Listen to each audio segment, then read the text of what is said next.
Saya lagi duduk di halaman,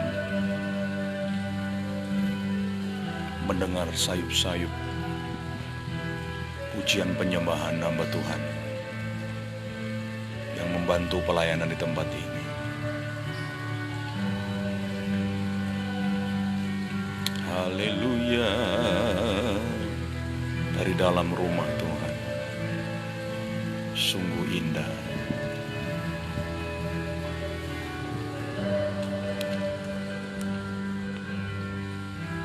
Haleluya, haleluya,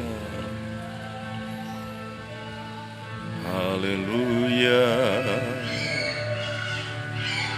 Oh, haleluya. Puji Tuhan.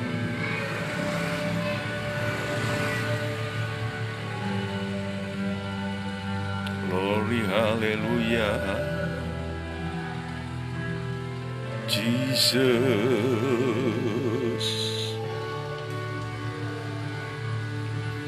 Oh, haleluya. Puji Tuhan. Segala puji bagimu. Haleluya.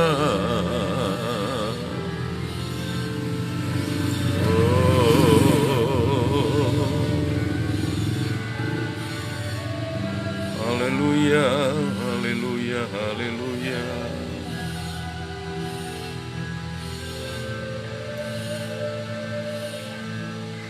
Glory bagimu, Jesus.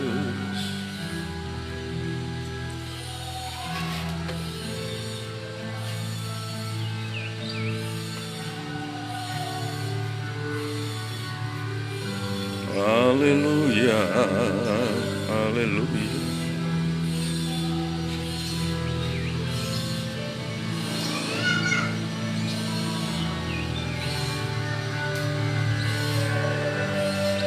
Jesus, haleluya. Terima kasih Roh Kudus.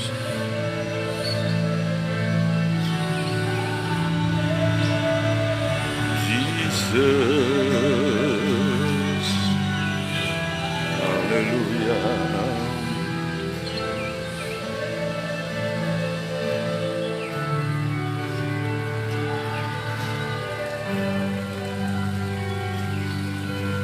Puji Tuhan. Ini seorang ibu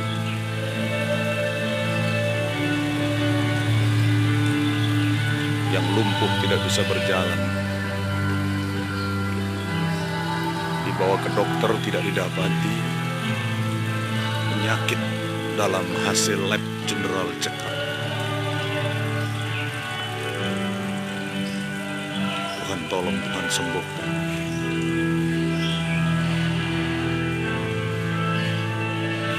Haleluya, haleluya. Jesus.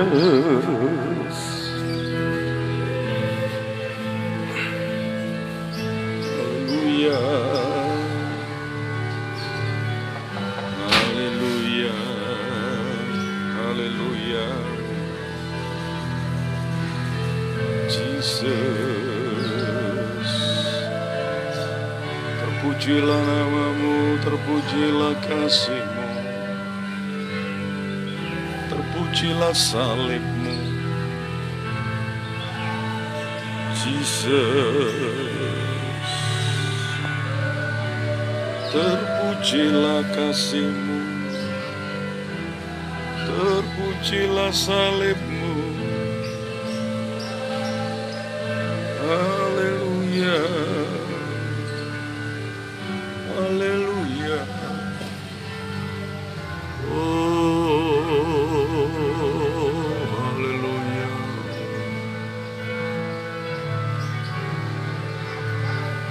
Haleluya, Jesus, haleluya.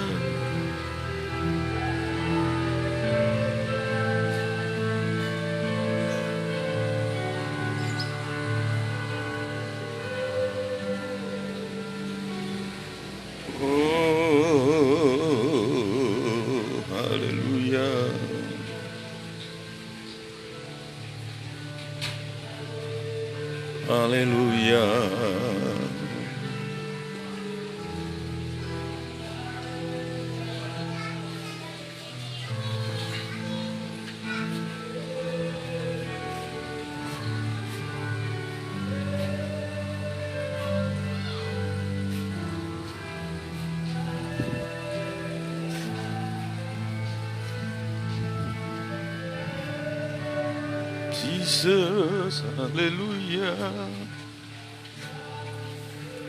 Lebih besar Tuhanku, terlebih besar. Ketika saya melihat bangunan gereja ini yang dibangun pada tahun 2017,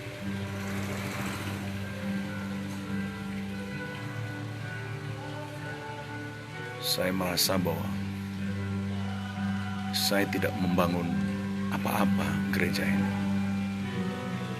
sebab kekuatan jemaat secara finansial serta kekuatan finansial saya secara pribadi sungguh tidak mungkin. Dan pada saat peletakan batu pertama,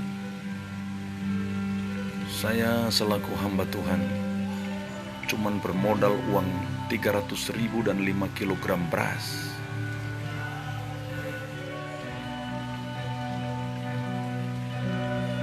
Haleluya. Ketika pekerjaan pembangunan gereja senilai hampir 1 miliar ini dimulai, banyak orang berkata Pendeta Imar itu sombong. Masa membangun gereja dengan gambar seperti itu? Yang lain berkata gereja itu tidak akan jadi. Orang mau ambil doi dari mana? Lalu saya berdoa kepada Tuhan. Tuhan, apa yang dikatakan oleh teman-teman itu benar, bahwa gereja ini tidak akan jadi, bahwa saya mau ambil uang dari mana. Tetapi yang tidak benar Tuhan, bahwa saya membangun gereja ini bersama Engkau. Puji Tuhan, selama 22 bulan gereja ini dapat diselesaikan. Banyak orang bertanya sama saya, Pak Pendeta perlu apa? Pak Pendeta perlu apa? Saya selalu menjawab, pertanyaan yang begini ini yang saya tunggu sejak dunia dijadikan.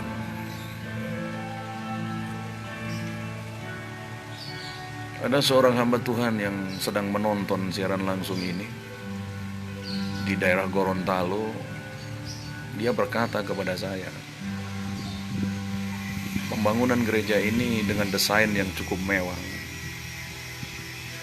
seumpama pot, ini adalah pot yang sangat mewah. Tentu tidak mungkin pot yang mewah itu akan ditanami bunga tai ayam. Perkataan itu mengiang-ngiang dalam hati saya.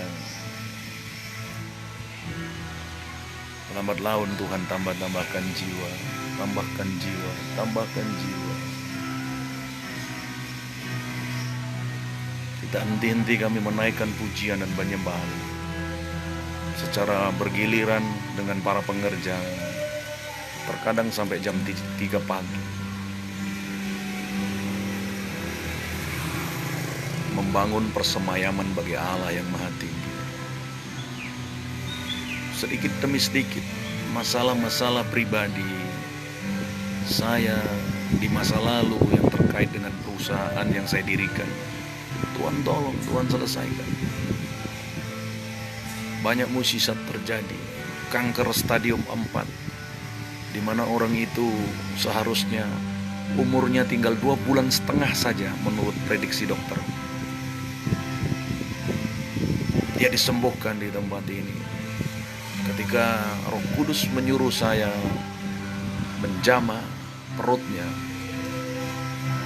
setelah berdoa keluar nanah, darah dan cairan-cairan hitam,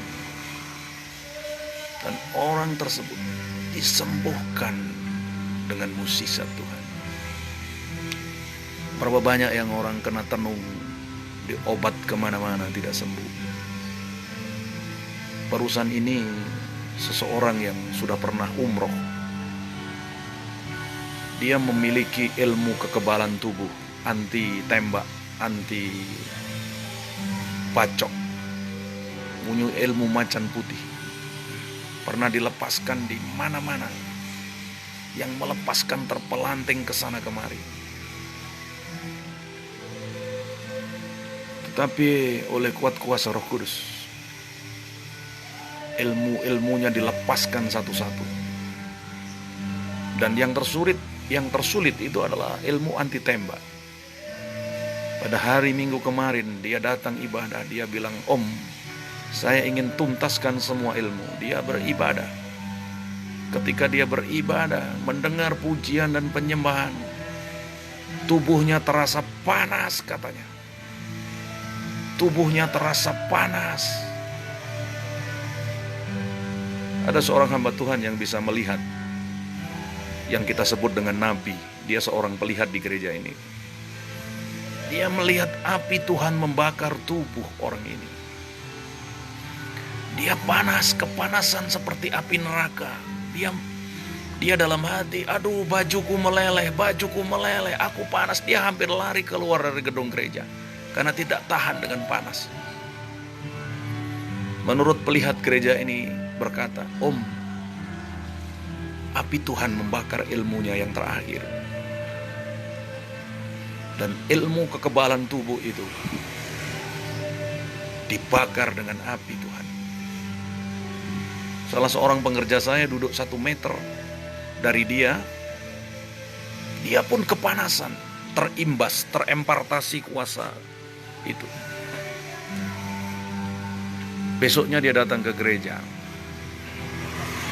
Dia bilang, puji Tuhan, puji Tuhan. Semua ilmu saya sudah luntur. Saya rasa sampai jam 4 pagi.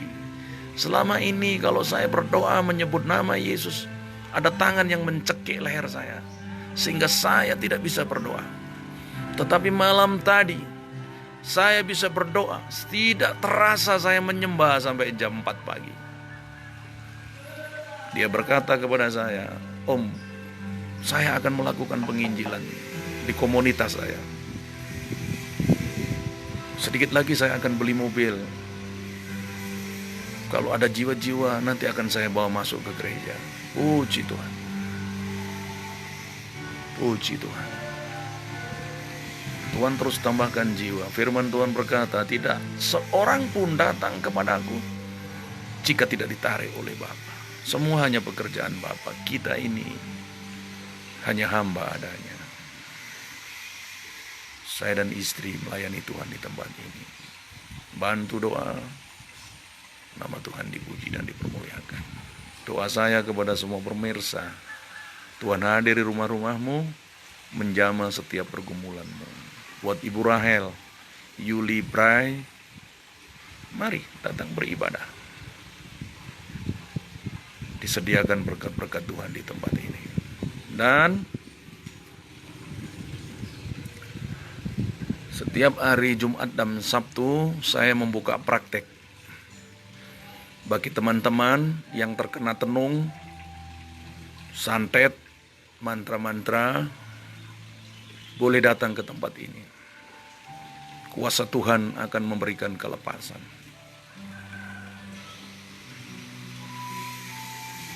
Datang di tempat ini jam 8 pagi sampai jam 5 sore. Kami akan membantu Bapak Ibu Saudara berdoa. Pasti Tuhan lepaskan. Karena firman Tuhan berkata, setiap lidah mengaku, setiap lutut bertelut, mengaku bahwa Yesus adalah Tuhan.